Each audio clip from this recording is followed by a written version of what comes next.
حضور صلی اللہ علیہ وسلم نے فرمایا 3 قسم کے بوڑھوں سے اللہ سے پناہ اور نجات مانگا کرو۔ حضور صلی اللہ علیہ وسلم نے فرمایا یہ 3 کام بڑھاپے میں کیے جائیں تو اللہ تعالیٰ نے اس بوڑھے کو دوزخی کہا ہے۔ اللہ سے دعا ہے یہ 3 کام کسی بزرگ سے نہ کروائے، آمین۔ پہلا کام،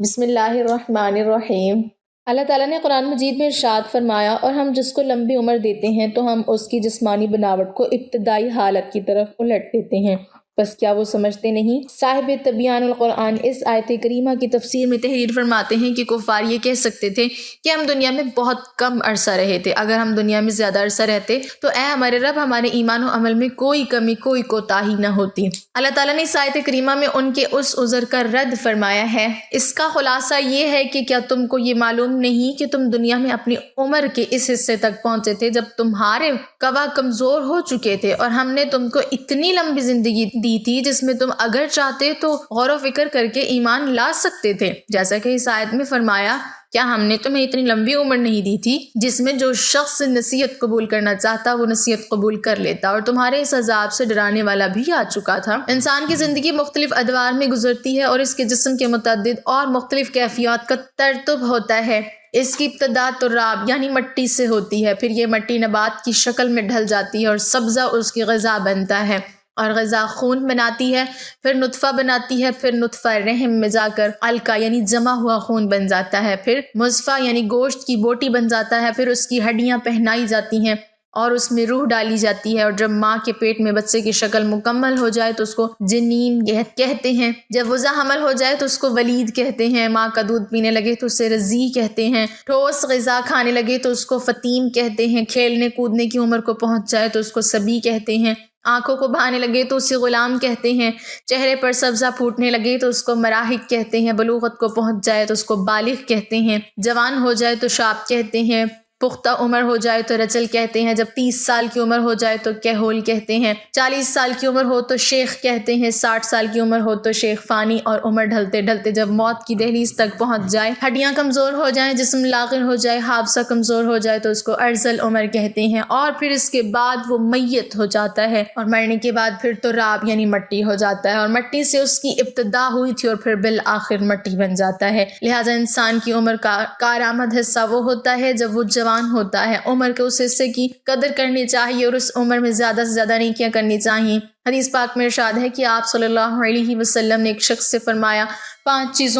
چیزوں کے آگے غنیمت جانو، اپنی زندگی کو موت آنے سے پہلے، اپنی فراغت کو مشغول ہونے سے پہلے، اپنی خوشحالی کو تنگ دستی سے پہلے، اپنی جوانی کو اپنے بڑھاپے سے پہلے، اپنی صحت کو اپنی بیماری سے پہلے۔ حضرت ابن مسعود رضی اللہ تعالیٰ عنہ بیان کرتے ہیں کہ نبی اکرم صلی اللہ علیہ وسلم نے فرمایا ابن آدم قیامت کے دن اس وقت تک اپنے رب کے سامنے سے اپنے قدم نہیں ہٹا سکے گا جب تک کہ اس سے 5 چیزوں کے متعلق سوال نہ کر لیا جائے۔ اس نے اپنی عمر کس چیز میں فنا کی، اس نے اپنی جوانی کو کن کاموں میں بوسیدہ کیا، اس نے اپنے علم کے مطابق کیا عمل کیا۔ حضرت انس رضی اللہ تعالیٰ عنہ بیان کرتے ہیں کہ نبی کریم صلی اللہ علیہ وسلم نے فرمایا اللہ تعالیٰ جس شخص کی عمر اسلام میں 40 سال تک پہنچا دے، اللہ تعالیٰ اس سے کئی قسم کے بلاؤں کو دور کر دیتا ہے، جزام، مرض اور شیطان کے غضب ناک کرنے کو، اور اللہ تعالیٰ جس شخص کی عمر اسلام میں 50 سال تک پہنچا دے، اللہ تعالیٰ اس پر حساب کو آسان کر دیتا ہے۔ عمر کا ہر حصہ اللہ کی نعمت ہے، لیکن ارذل عمر سے پناہ مانگنی چاہیے۔ اللہ تعالیٰ نے قرآن پاک میں ارشاد فرمایا اور اللہ نے تمہیں پیدا کیا، پھر وہی تم کو وفات دے گا، اور تم میں سے بعض کو ارذل یعنی ناکارہ عمر کی طرف لوٹا دیا جاتا ہے تاکہ انجام کار وہ حصول علم کے بعد کچھ نہ جان سکیں۔ حضرت سعد رضی اللہ تعالیٰ عنہ بیان کرتے ہیں کہ رسول اللہ صلی اللہ علیہ وسلم نمازوں کے بعد ان چیزوں سے پناہ طلب کرتے تھے، اے اللہ میں بزدلی سے تیری پناہ میں آتا ہوں، اور میں اس سے تیری پناہ میں آتا ہوں کہ مجھے ارذل عمر کی طرف لوٹا دیا جائے، اور میں عذاب قبر سے تیری پناہ میں آتا ہوں۔ اس حدیث میں آپ نے ارذل عمر سے پناہ مانگی ہے، یہ ارذل عمر ہے کیا؟ اس بارے میں علامہ عینی لکھتے ہیں کہ ارذل عمر سے مراد یہ ہے کہ انسان اس قدر بوڑھا ہو کہ کمزور ہو کر اپنے بچپن کی ابتدائی حالت کی طرف لوٹ جائے، اس کی سماعت اور بصارت کمزور ہو جائے، اس کی عقل کام نہ کرے اور سمجھ میں کوئی بات نہ آئے، وہ فرائض کو ادا نہ کر سکے اور اپنے ذاتی کام نہ کر سکے، اپنی پاکیزگی اور صفائی کا خیال نہ رکھ سکے اور اپنے گھر والوں پر بوجھ ہو جائے اور وہ اس کی موت کی تمنا کرنے لگے، اور اگر اس شخص کا گھر بار نہ ہو اور وہ بالکل تنہا ہو تو اس سے بڑی اور کیا مصیبت ہوگی۔ اللہ تعالیٰ ایسی عمر سے ہم سب کو محفوظ فرمائے۔ یہ عام لوگوں کا حال ہے کہ 40 سال کے بعد ان کا دور انحطاط شروع ہو جاتا ہے، ان کے اعصاب کمزور ہو جاتے ہیں، اور جن لوگوں پر اللہ کا خصوصی کرم ہوتا ہے جیسے علماء اور اولیاء اللہ، وہ 60 سال کے بعد بھی مضبوط اور توانا ہوتے ہیں اور ان کے حواس قائم رہتے ہیں۔ حضرت عطا نے حضرت ابن عباس رضی اللہ تعالیٰ عنہ سے روایت کیا ہے کہ سورۃ نحل کی آیت میں ارذل عمر کا جو تذکرہ ہے مسلمانوں کے لیے نہیں ہے۔ مسلمان کی عمر جس قدر زیادہ ہوتی جاتی ہے، اللہ تعالیٰ کے نزدیک اس کی عزت اور کرامت بڑھتی جاتی ہے اور اس کی عقل اور معرفت بھی زیادہ ہوتی جاتی ہے۔ اور حضرت اکرمہ رضی اللہ تعالیٰ عنہ نے کہا جو قرآن عظیم کی تلاوت کرتا رہتا ہے وہ ارذل عمر کی طرف نہیں لوٹایا جاتا۔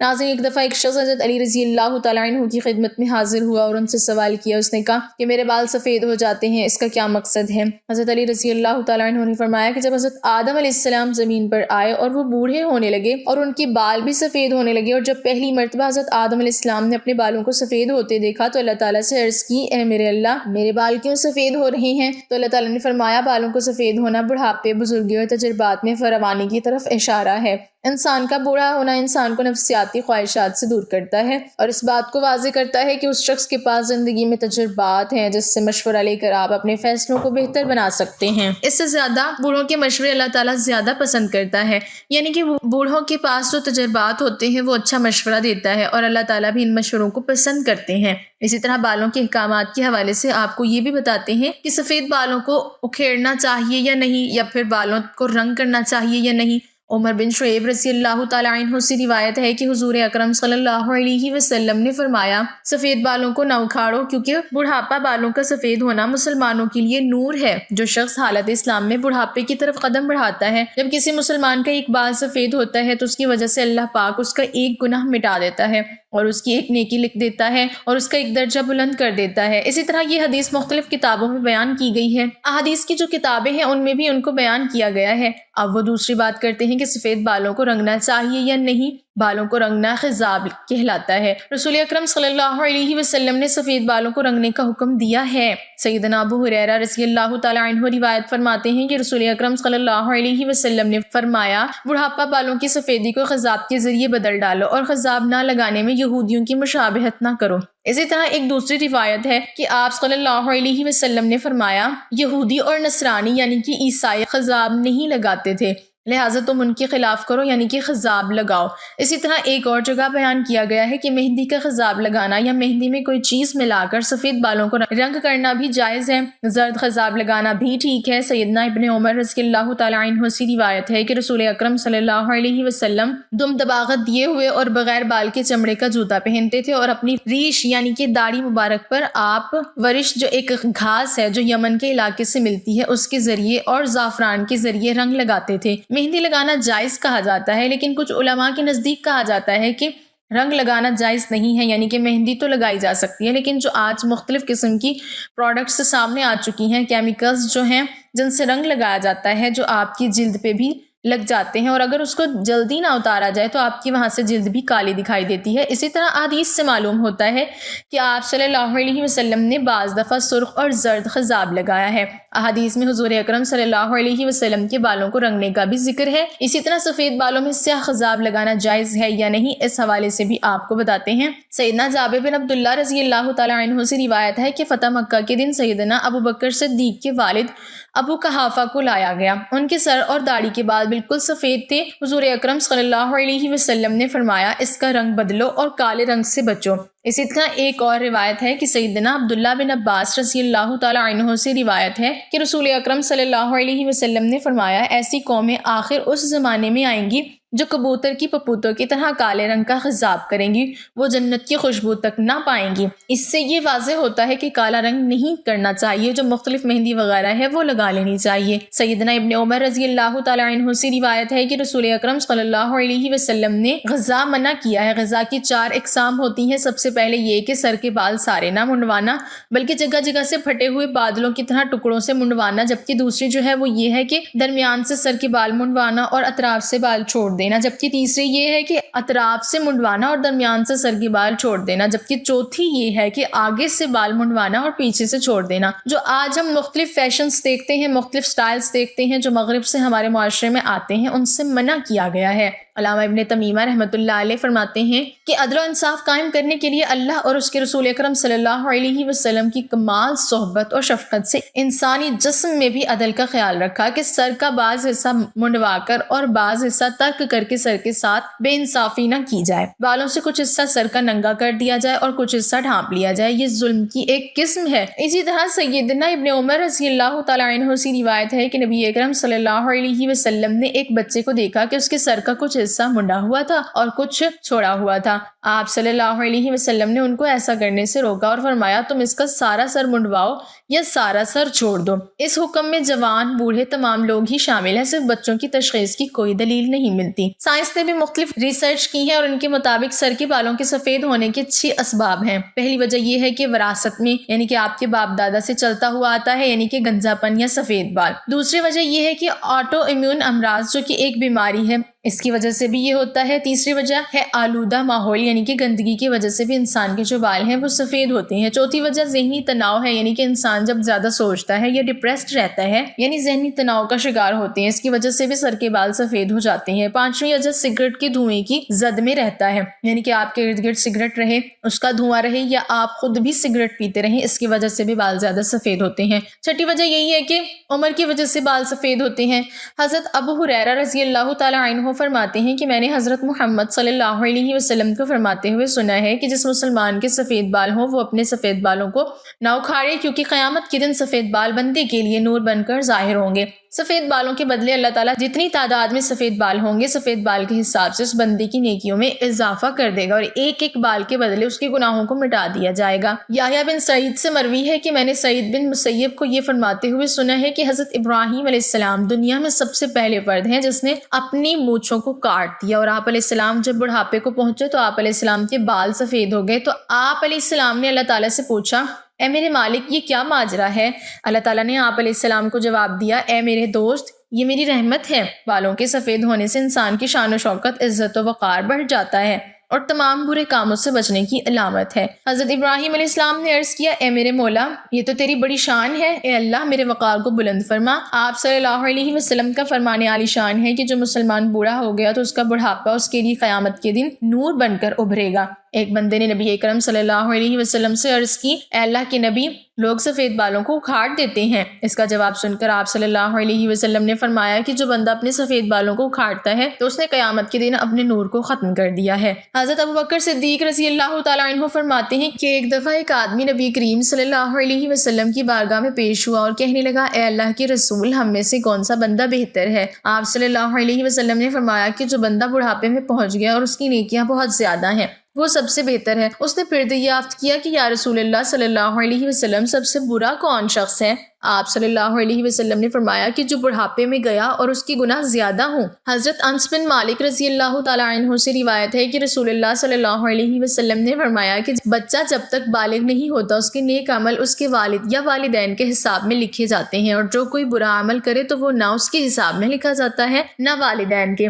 پھر جب وہ بالغ ہو جاتا ہے تو قلم اس کے لیے جاری ہو جاتا ہے اور 2 فرشتے جو اس کے ساتھ رہنے والے ہیں ان کو حکم دے دیا جاتا ہے کہ اس کی حفاظت کرے اور قوت بہم پہنچائیں۔ جب حالت اسلام میں 40 سال کی عمر کو پہنچ جاتا ہے تو اللہ تعالیٰ اس کو 3 قسم کی بیماریوں جنون، جزام اور برس سے محفوظ کر دیتے ہیں۔ جب 50 سال کی عمر کو پہنچتا ہے تو اللہ تعالیٰ اس کا حساب ہلکا کر دیتے ہیں۔ جب 60 سال کو پہنچتا ہے تو اللہ تعالیٰ اس کو اپنی طرف رجوع کی توفیق دے دیتے ہیں۔ جب 70 سال کو پہنچتا ہے تو سب آسمان والے اس سے محبت کرنے لگتے ہیں، اور جب 80 سال کو پہنچتا ہے تو اللہ تعالیٰ اس کی حسنات کو لکھتے ہیں اور سیئات کو معاف فرما دیتے ہیں۔ پھر جب 90 سال کی عمر ہو جاتی ہے تو اللہ تعالیٰ اس کے سب اگلے پچھلے گناہ معاف فرما دیتے ہیں اور اس کو اپنے گھر والوں کے معاملے میں شفاعت کرنے کا حق دیتے ہیں اور اس کی شفاعت قبول فرماتے ہیں، اور اس کا لقب امین اللہ اور اسیر اللہ فی الارض یعنی زمین میں اللہ کا قیدی ہو جاتا ہے، کیونکہ اس عمر میں پہنچ کر عموماً انسان کی قوت ختم ہو جاتی ہے، کسی چیز میں لذت نہیں رہتی، قیدی کی طرح عمر گزارتا ہے، اور جب ارذل عمر کو پہنچ جاتا ہے تو اس کے تمام وہ نیک عمل نام اعمال میں برابر لکھے جاتے ہیں جو اپنی صحت و قوت کے زمانے میں کیا کرتا تھا، اور اگر اس سے کوئی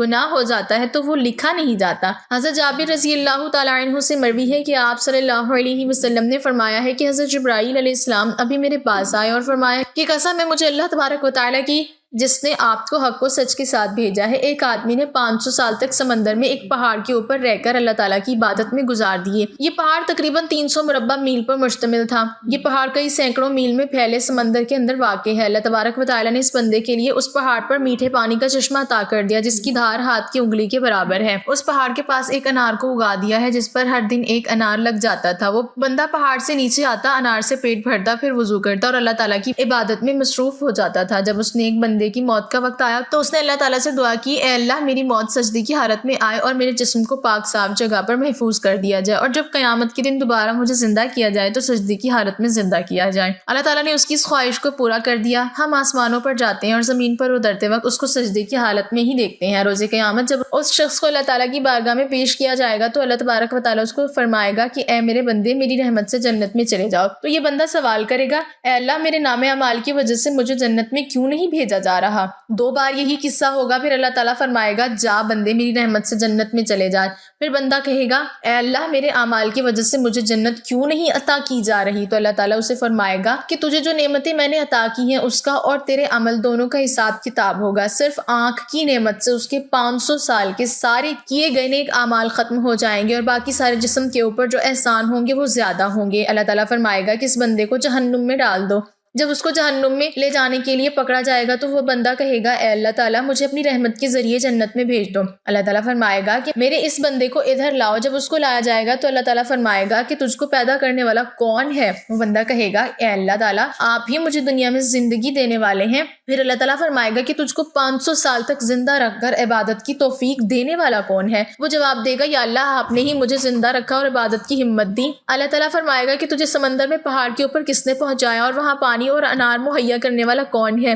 وہ بندہ جواب دے گا یا اللہ آپ نے ہی مجھے سب کچھ عطا کیا۔ اللہ تعالیٰ فرمائے گا کہ تیرے کہنے پر ہی میں نے تیری جان سجدے کی حالت میں نکالی اور سجدے کی حالت میں دوبارہ ڈالی۔ یہ سب میری رحمت کی وجہ سے ہی ہوا ہے، میں اب بھی تجھے اپنی رحمت کی وجہ سے ہی جنت میں داخل کر رہا ہوں۔ حضرت جبرائیل علیہ السلام نے فرمایا اے اللہ کے نبی دنیا آسمان میں جو کچھ بھی ہے وہ اللہ تعالیٰ کی رحمت ہے۔ اللہ تعالیٰ سے دعا ہے کہ ان احادیث میں حضور اقدس صلی اللہ علیہ وسلم نے جن چیزوں سے پناہ مانگی ہے اللہ پاک ہمیں ان سے محفوظ رکھے، آمین یا رب العالمین۔ ناظرین کمنٹ باکس میں اللہ تعالیٰ کے 99 ناموں میں سے ایک نام ضرور ٹائپ کریں۔